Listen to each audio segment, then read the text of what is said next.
Hola, me llamo Carlota Piedehierro Sáez, soy maître de conférence en Université Paris Cité en lingüística hispánica y doy clases de traducción de varios niveles, en nivel licence y nivel máster. Y bueno, hace 22 años que vivo en Francia, he sido profesora en muchos sitios en Île-de-France, ocupando puestos muy diferentes y leí mi tesis hace 12 años ya, y fue una tesis en cotutela entre la École de Haute Études en Sciences Sociales de París y la Universidad Autónoma de Madrid. Era la universidad donde yo había hecho mi grado, que entonces se llamaba licenciatura, y la defendí el 17 de octubre de 2012 en Madrid, con un tribunal mixto, porque fue una cotutela que tuvo también mención de doctorado europeo. Muchísimas gracias, Carlota, por haber aceptado participar en esta serie de entrevistas.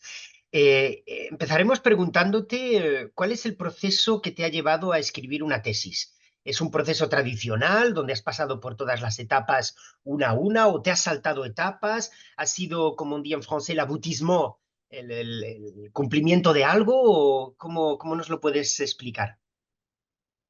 Eh, bueno, mi tesis fue algo imprevisto.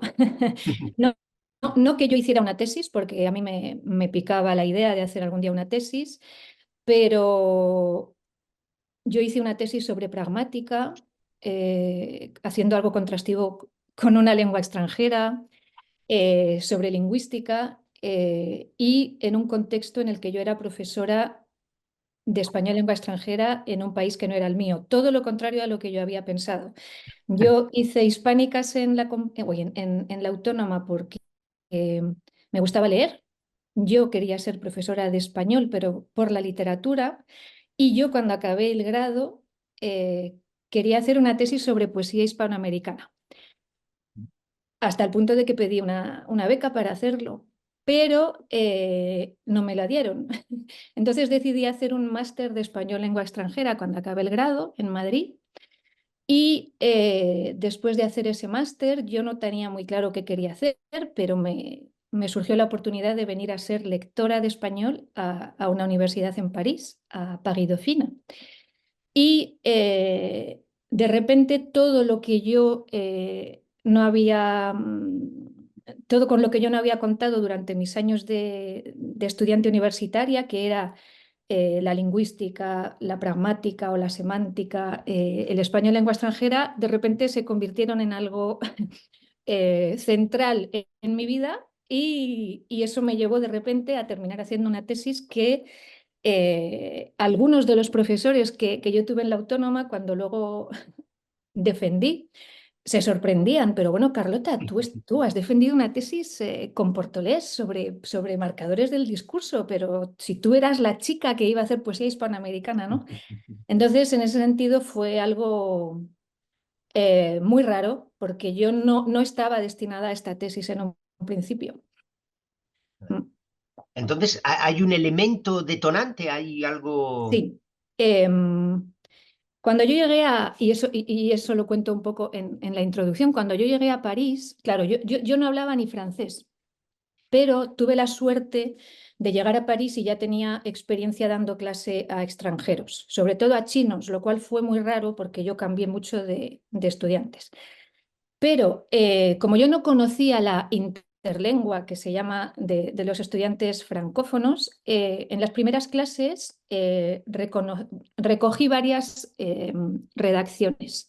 Y claro, yo era una profesora que llegaba como lectora a una universidad parisina, tenía estudiantes que venían de liceos muy diferentes, y de repente me encontré con que todos mis alumnos escribían de la misma manera las redacciones, lo que yo llamaba una redacción.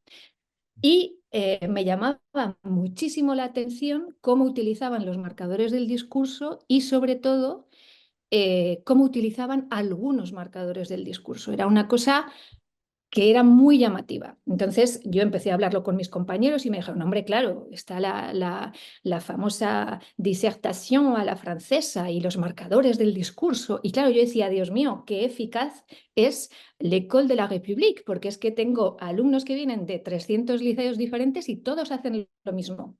Entonces, a mí lo que me pasaba con su manera de usar los marcadores era que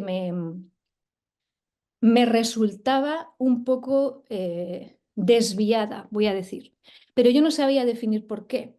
Porque, claro, ellos me decían, no, aquí lo estoy poniendo porque estoy haciendo el final de una enumeración y por eso pongo en fin. No, aquí es que estoy confirmando una idea que acabo de decir, por eso pongo en efecto. Y yo decía, bueno, pues es que yo uso lo mismo, o sea, yo uso en efecto para lo mismo en español y sin embargo yo leo lo que tú has escrito y yo sé que tú no eres español, ¿no? O sea, o no eres nativo, vamos a decir. Entonces, como yo llegué a París y tenía pendiente hacer la tesina de un doctorado en lingüística aplicada que yo hice después del grado, decidí meterme en el mundo de los marcadores del discurso para intentar solucionar ese problema que yo veía en mis clases. Y ahí es donde yo, que en un principio estaba destinada a investigar sobre literatura, empecé a investigar sobre marcadores del discurso en la interlengua de estudiantes no nativos de español. Más o menos fue así la historia, sí. Es muy interesante porque el origen de tu tesis viene dado de la búsqueda de una solución a una problemática que tú habías encontrado en cuanto a profesora, ¿no? Efectivamente, yo, a ver, a ello ayudó que yo había hecho un doctorado en lingüística aplicada. Y Ah, la ventaja de hacer algo en lingüística aplicada es que te forman muy bien metodológicamente y sobre todo tienes que partir de preguntas que son problemas reales, ¿no? Cuando estás en lingüística aplicada. No es una problématique abstraite.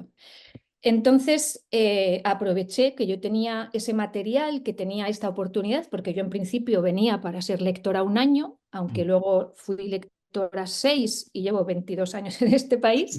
Y, y bueno, pues dije, bueno, pues voy a recuperar datos y ya veré qué hago aquí, ¿no? Con esto. Y ahí empezó. Entonces, en realidad, eso lo hice para la tesina.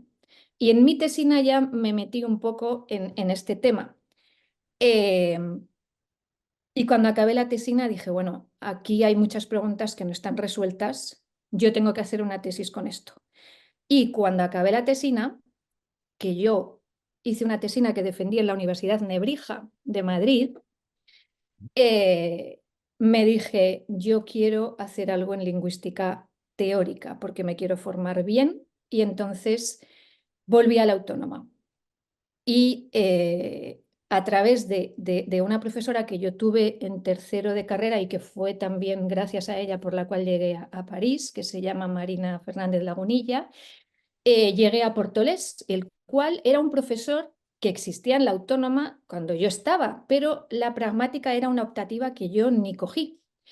Y gracias a Marina Lagunilla, pues escribí a José Portolés, que como aquí lo que se trata es de contar chascarrillos, pues un primer chascarrillo que puedo contar es que yo escribí un panfleto enorme a José Portolés diciéndole cuánto me gustaría a mí poder hacer la tesis con él. Y después de mis 3 folios y el mail, recuerdo que él, que era siempre una persona muy directa, muy estoica y muy siempre iba al grano, me respondió y me dijo, querida Carlota, estoy encantado de dirigirte la tesis, punto.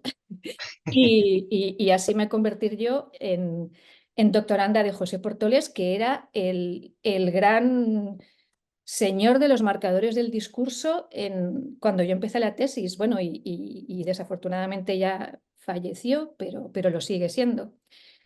Y entonces, gracias a él, él me dijo, hombre, si estás en París, si te vas a quedar un poco más, lo ideal sería poder hacer algo en cotutela. Y él me dijo, bueno, yo conozco a Jean-Claude Anscombre, que era el gran señor de los marcadores del discurso en Francia. Y me dijo, si quieres, pues podemos intentar hacer una cotutela con él. Y claro, yo que había empezado aquella tesina leyendo sobre estos señores que salían en tantos libros, de repente tener la oportunidad de tenerlos como directores de tesis, pues, pues claro, fue algo muy interesante. muy interesante contar con estas dos personas, sí.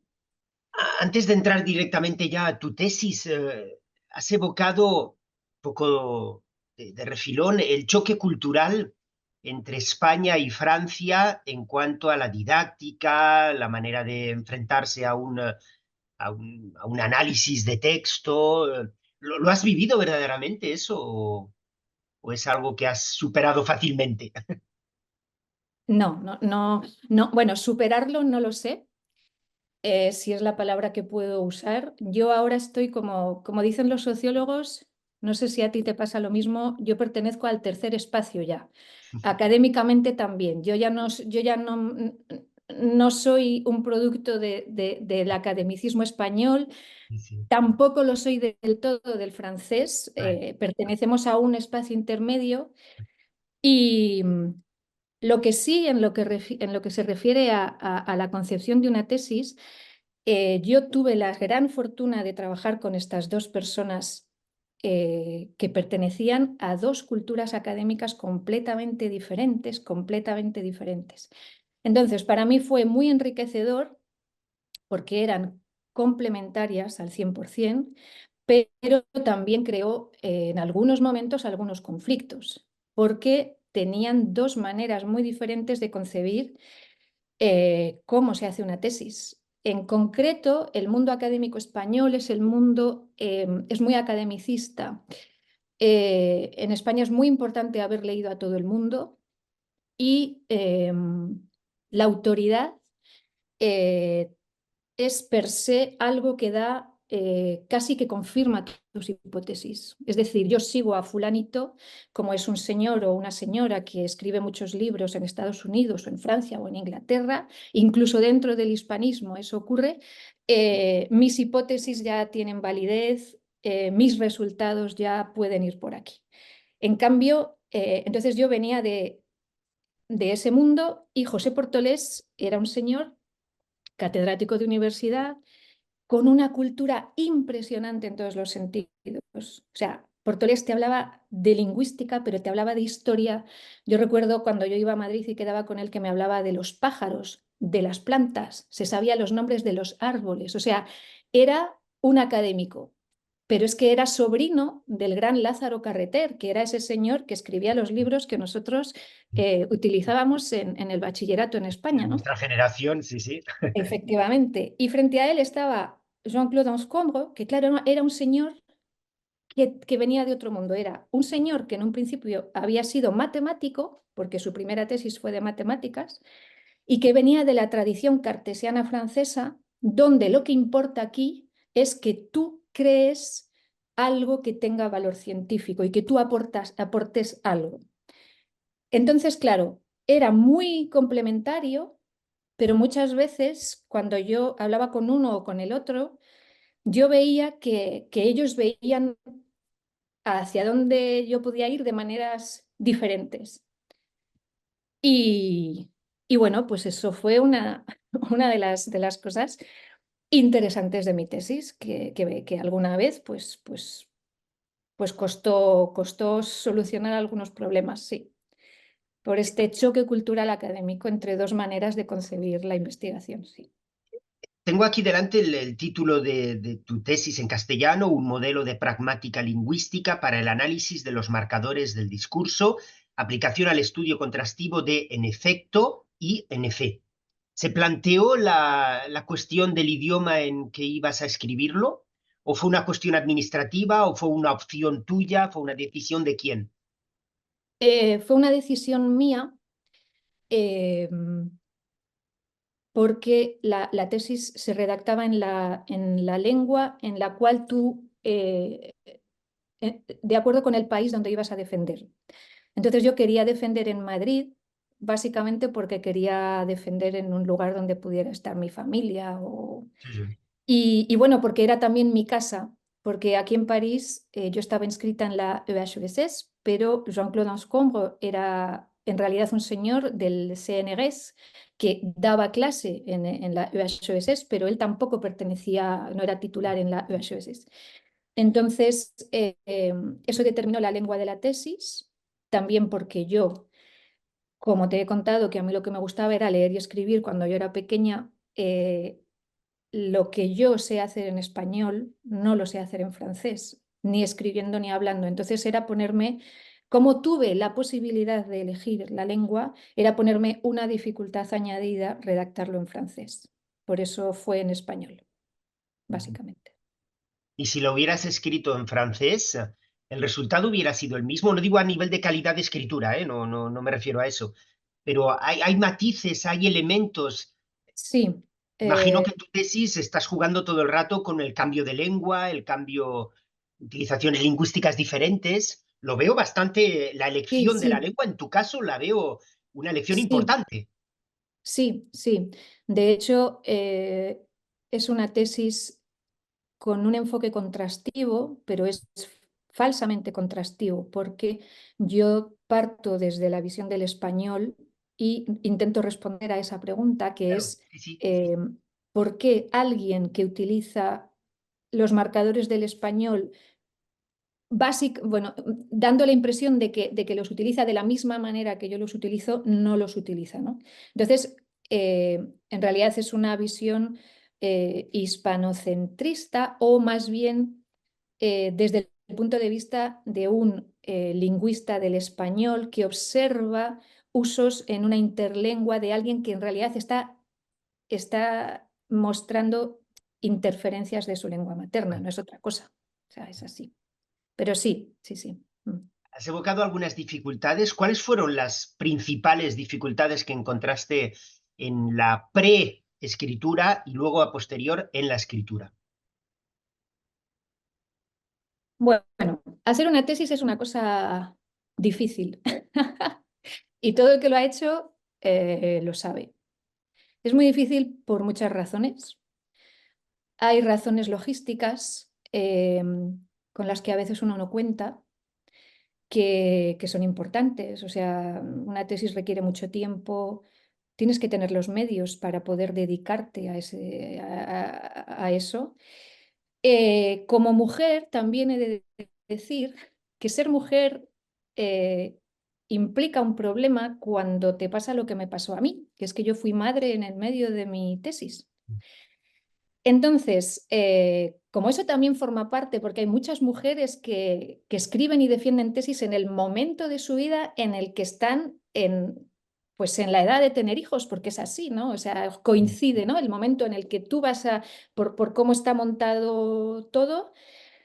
Entonces, aunque parezca una tontería, eso fue una enorme dificultad para mí, No es porque una tontería, ¿eh? No bueno, es una gracias. tontería, no lo es. Es verdad, no es una tontería, pero quiero decir, si hay mujeres que hacen tesis, ¿no? Y tú haces una tesis, la defiendes a los 32, a los 35, y tengas pareja o no, esas preguntas te surgen, ¿no? ¿Yo defiendo una tesis o tengo un hijo, ¿no? Yo esa pregunta me la hice y además tienes que trabajar y esa es una dificultad eh, pues de la que no se habla mucho y es muy importante porque yo conozco muchas mujeres que por haber sido madres luego han abandonado el mundo de la investigación. A mí ser madre me ha hecho retrasar bastante muchas cosas, pero bueno, al final pude hacerlo todo. Entonces, una primera dificultad es cómo compaginar tu vida en general, con esa decisión que lleva tanto tiempo.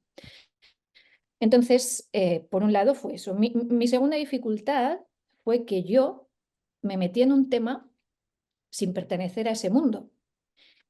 Entonces, tuve que empezar de cero y fue una enorme dificultad porque yo además dije, bueno, yo no tengo ni idea de nada. No es verdad, había hecho hispánicas, o sea, quiero decir, pero en realidad de lo que yo quería estudiar no sabía mucho. No Y eras entonces especialista, no eras especialista. efectivamente, gracias, eso es, no era especialista. Entonces, eso que en un principio fue una dificultad, luego al final se convirtió en una ventaja, porque como yo me puse en una situación de partir de cero, pude leer cosas que de otra manera a lo mejor no habría leído, como, yo qué sé, yo me compré mis primeros libros que yo me compré el Cours de Linguistique Générale de Saussure. Y dije, bueno, este hombre Saussure del que toda la vida hemos hablado, a ver qué cuenta él en este curso. tan famoso. Sí. Y bueno, fue fantástico, ¿no? Porque si yo no hubiera partido de esa sensación que yo tenía de yo tengo que saber, ¿no? qué es realmente lo que está diciendo este hombre, pues no me habría comprado el cours de Saussure. Y en ese sentido fue difícil porque me tuve que formar yo sola a ciertas cosas que era la pragmática. Porque claro, la pragmática, bueno, pues esto de la pragmática, ¿en realidad qué es? ¿Por qué hay ahora? ¿Por qué todo el mundo habla de pragmática? ¿No? Porque yo no tenía muy claro lo que era. Y a mí me parecía absurdo que hubiera una disciplina dentro de la lingüística que se dedicara a describir lo que dicen los hablantes, ¿no? Así como si no hubiera nada científico detrás. Y entonces, claro, Carlota, es eso la pragmática, es lo que acabas de decir, ¿no? a Es ver, que no me la atrevo a pragmática es hacerte la pregunta y asumo mi ignorancia en no, no, parte. no, no, no, no, eh, no, no solo no creo que sea ignorante, sino que yo creo que es muy interesante preguntarse qué es la pragmática, porque es una palabra que utilizamos todos y es muy difícil de definir. A ver, lo que yo he aprendido con mis directores, que es sobre lo que es la pragmática es esto, hay un señor que se llama Charles Maurice, un americano, que ese señor era profesor de semiótica, semiología, y él dice que hay tres maneras de estudiar los signos, ¿no? Están los signos con relación a cómo se relacionan ellos con ellos mismos, y eso lo estudia la sintaxis, ¿no?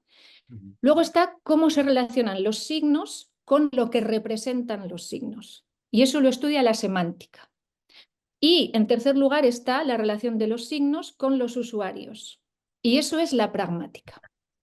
Entonces, el problema es que, claro, cuando tú tienes dos variables, que es los signos y los signos vaya, pero los usuarios, el problema es que los usuarios somos hablantes, somos personas, y ahí claro, entran un montón de dimensiones muy complejas. sí, sí. Y ahí está el problema de la pragmática. Lo que yo eh, aprendí con Anscombre es que la pragmática tiene reglas igual que la gramática.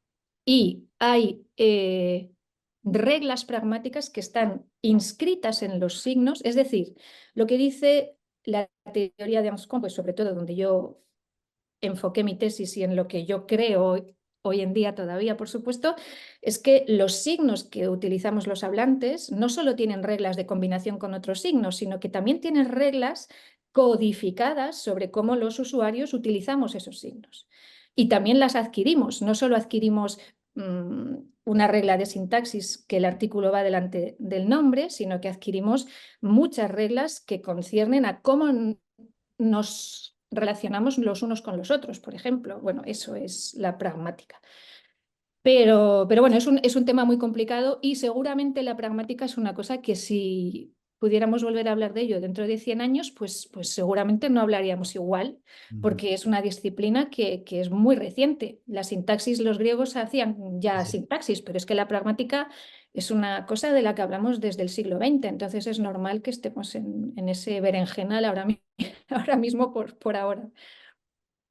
Y en una tesis sobre lingüística, sobre pragmática, cuando se habla del corpus, en tu caso el corpus se consideran esos marcadores temporales con los que quieres trabajar, ¿verdad? A ver, sí. Bueno, mi corpus al final, yo he de decir, el corpus es otra cosa muy interesante. Yo he de decir que porque ahora todo el mundo hacemos lingüística de corpus, pero como esta entrevista va destinada a todo el mundo, en realidad dentro de la lingüística hay distintas escuelas y hay muchos lingüistas, muy buenos lingüistas, que consideran que hacer lingüística de corpus no es hacer una buena lingüística. Y al contrario, los lingüistas siempre pertenecemos a un bando, a otro. Yo intento comprender a todos porque creo que todo el mundo tiene razón, pero quiero decirte con esto, mi tesis no se presenta como una tesis de lingüística de corpus. Mi tesis es la construcción de un aparato formal que intenta explicitar qué es lo que sabe un locutor cuando utiliza un marcador del discurso. Porque yo al final, cuando yo empecé mi tesis, yo dije, bueno, yo voy a estudiar por lo menos 20 marcadores del discurso, porque vamos a ver, Sí, sí, sí, ¿cómo voy a estudiar uno? sí, sí. De hecho, chascarrillo, la primera defensa de tesis a la que yo asistí cuando yo empecé mi tesis aquí en Francia, recuerdo que fui a ver la tesis de un estudiante marroquí que había estudiado CAG y se había tirado 4 años estudiando CAG. Y yo recuerdo llegar a mi casa y decirle al que entonces era mi novio y mi marido, ¿sabes? He estado en una tesis y había un chico que ha defendido una tesis sobre CAG y ha estado 4 años estudiando CAG. Claro, yo 7 años después de esa conversación, yo defendí una tesis en la que durante 7 años había estado estudiando en efecto, que encima ni se usa, porque por lo menos, o sea, entonces uno nunca puede decir nada. Quiere decir con esto, lo que a mí me interesaba no era analizar un corpus muy extenso, porque yo no quería saber si en efecto se usa mucho o poco, si lo usan más los francófonos que los hispanófonos, si se usa más, preguntas que son muy legítimas cuando tienes otros problemas. Lo que yo quería saber era por qué si en efecto y en effet sirven para lo mismo. Si tú vas a los diccionarios y sirven para lo mismo, ¿por qué cuando yo leo las redacciones de mis alumnos no lo están usando como lo usa un nativo español? Entonces, para responder a esa pregunta, yo tuve que construir una máquina, un sistema que me permitiera saber cómo usa, o sea, qué tiene en la cabeza un locutor nativo de español cuando, no nativo, competente de español cuando utiliza en efecto, y qué tiene en la cabeza uno francés. Y hacer eso me llevó 7 años solamente. Es apasionante, ¿eh? Porque para Bueno, los que navegamos con las dos lenguas es maravilloso. ¿Y cuál fue la respuesta? bueno, la respuesta así muy simple, Sí, sí.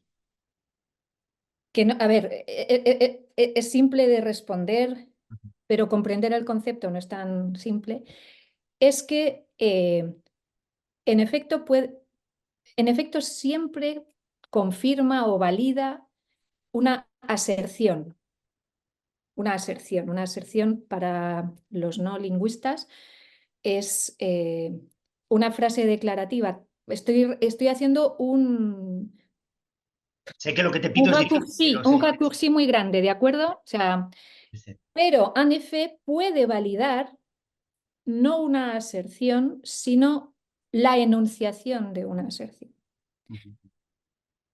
Es decir, un francófono puede emitir un juicio o una opinión y validarlo con en efecto. En español eso, con ANEFE, perdón. En español eso no se puede hacer. De hecho, eh,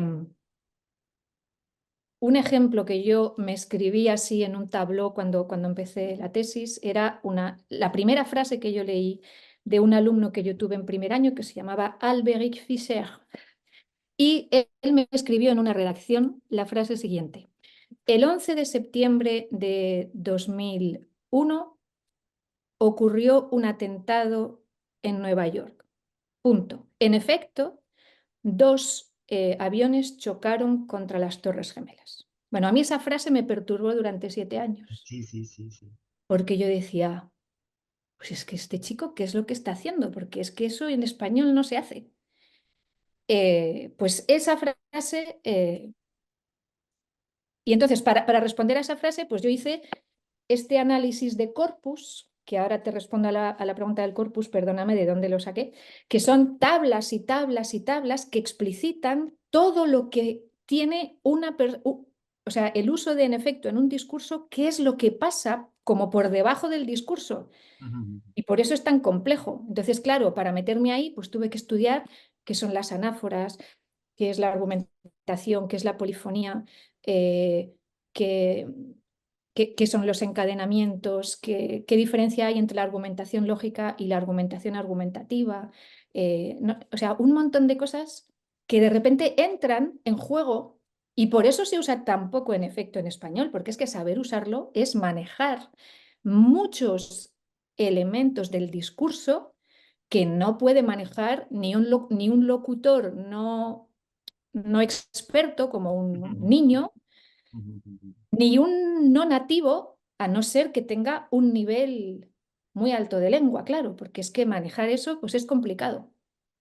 ¿Y los Mi cor- cuadros del corpus? Sí, perdona, te he cortado. Entonces, mi corpus salió del corpus CREA directamente porque para empezar, el CREA es un corpus maravilloso que existe en español y que desgraciadamente no existe en francés, aunque en francés ahora existen cosas maravillosas.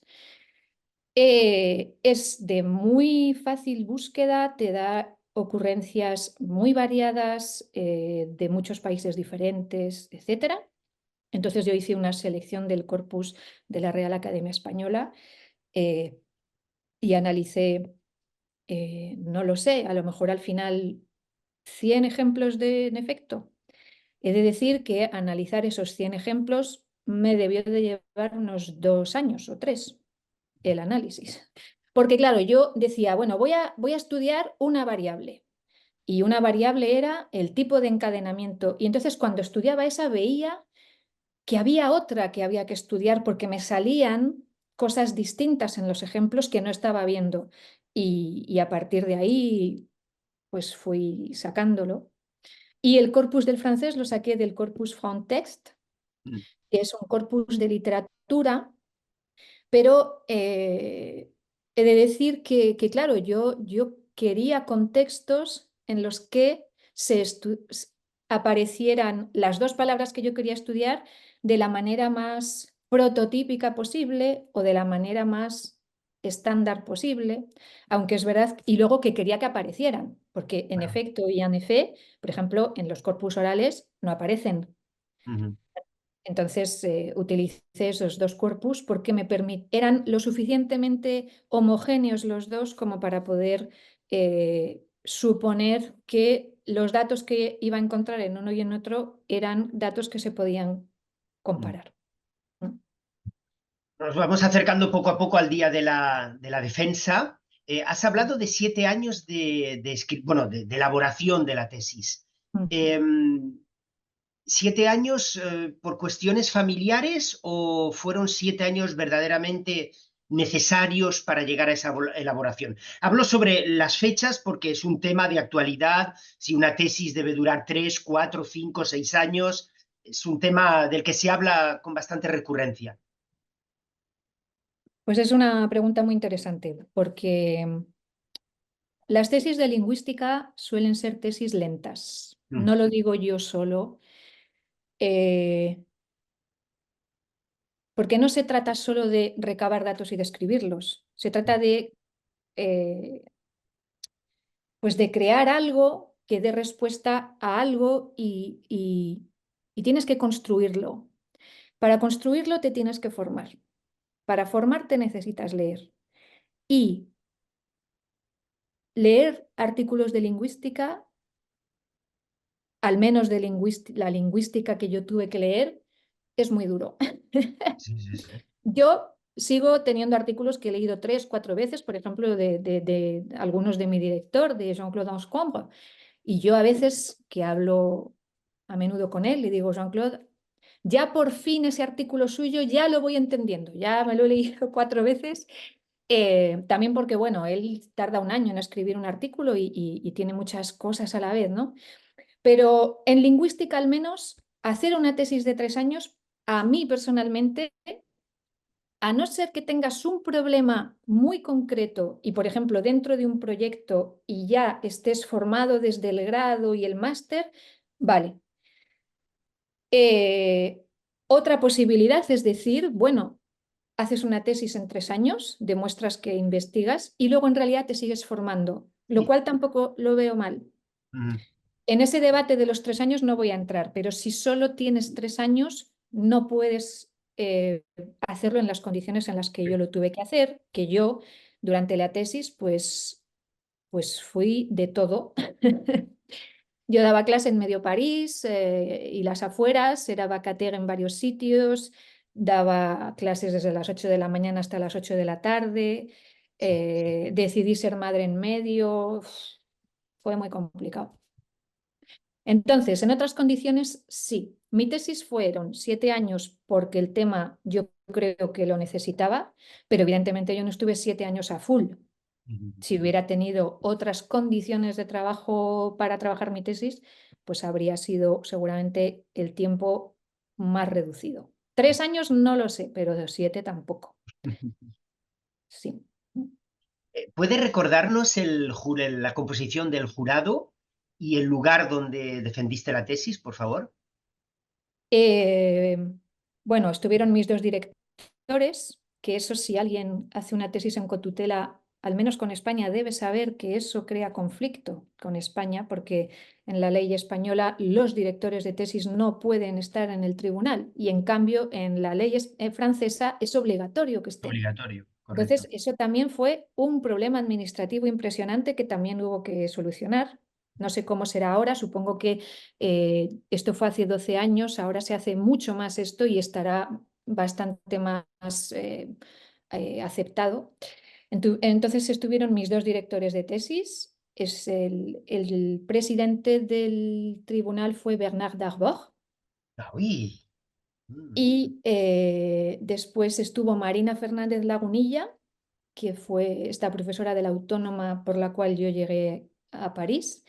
Y la quinta persona fue Irène Tamba, que es una lingüista, en realidad, de lingüística francesa, que era profesora titular en la EHESS, en l'École des Hautes Études en Sciences Sociales.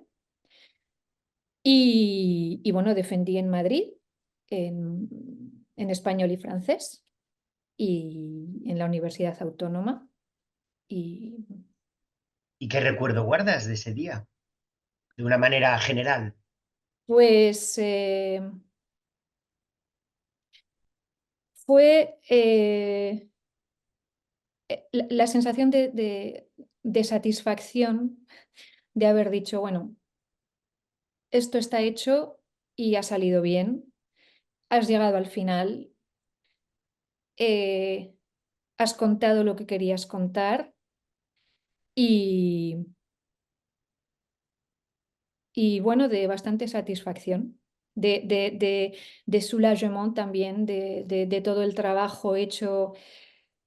eh, Bueno, sí, no sé si recompensado, no lo sé, no es esa la palabra, pero sí de decir, bueno, esto ha sido una lucha conmigo misma y se terminó y qué bien.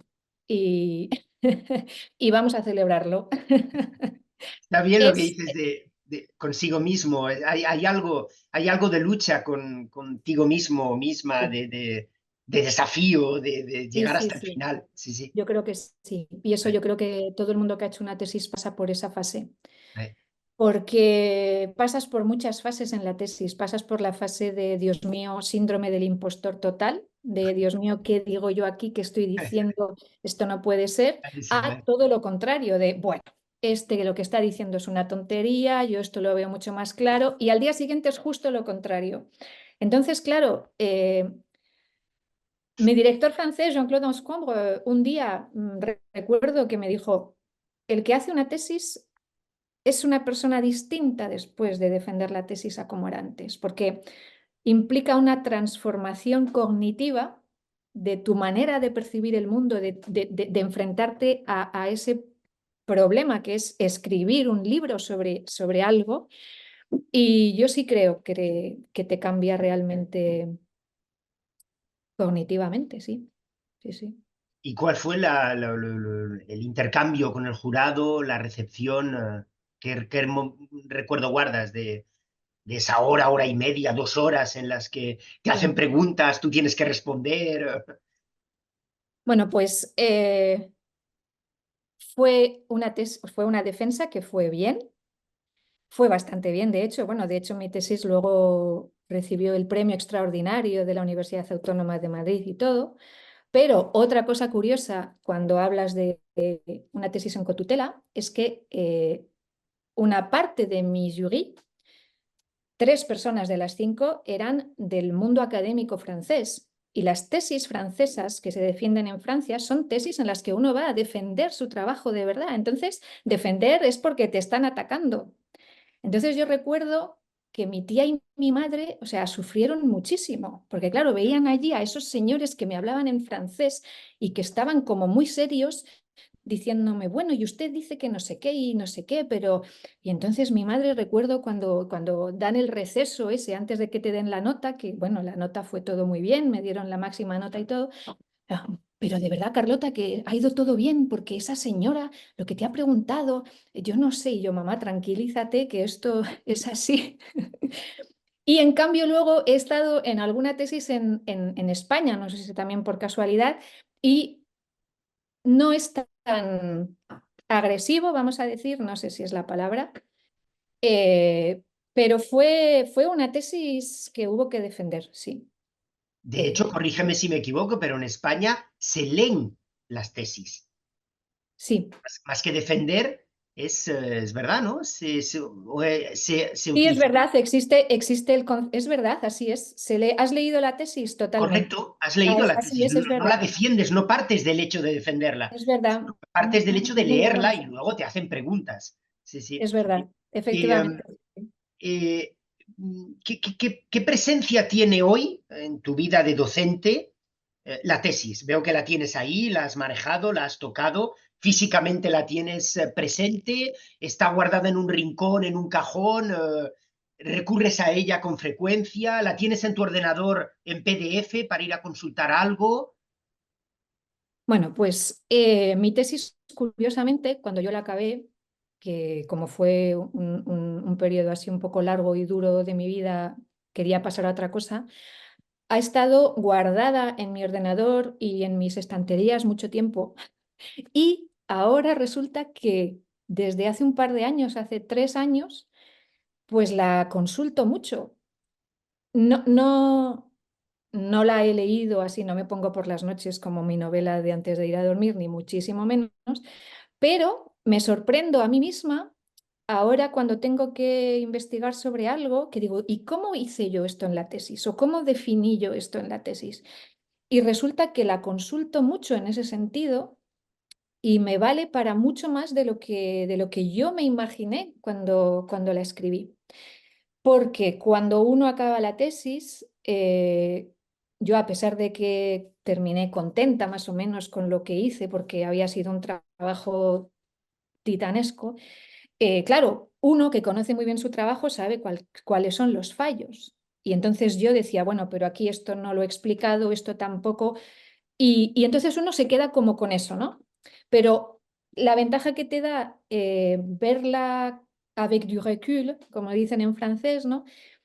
Es que ves todo lo que hiciste y todo lo que aportaste, al menos lo que aportaste para lo que estás haciendo ahora. Y yo no pensaba que estudiar en efecto me iba a ayudar ahora a estudiar otros marcadores del discurso en los que estoy, por ejemplo, ahora trabajando, que no tienen nada que ver y sin embargo me encuentro con que adquirí ciertos reflejos sobre cómo mirar la lengua, cómo mirar que, que me formaron a lo mejor y que ahora me son muy útiles porque me dan perspectivas que no encuentro, por ejemplo, en los artículos que leo a veces y me abren otro tipo de caminos que complemento.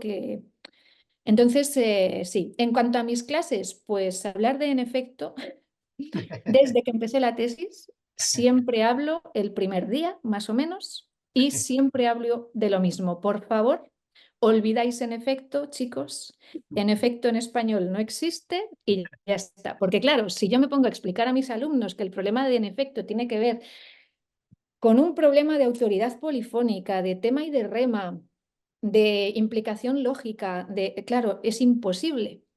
Entonces yo les digo que no hay que escribir textos partiendo de una lista de marcadores del discurso diciendo, bueno, tengo que usar por lo menos 15 y luego ya veo qué ideas meto entre medias, sino que es al contrario, ¿no? Uno tiene unas ideas y en función de eso va a recurrir a ciertos marcadores del discurso. Pero eso es complicado porque al menos hasta lo que yo sé, muchas veces los estudiantes que se presentan al BAC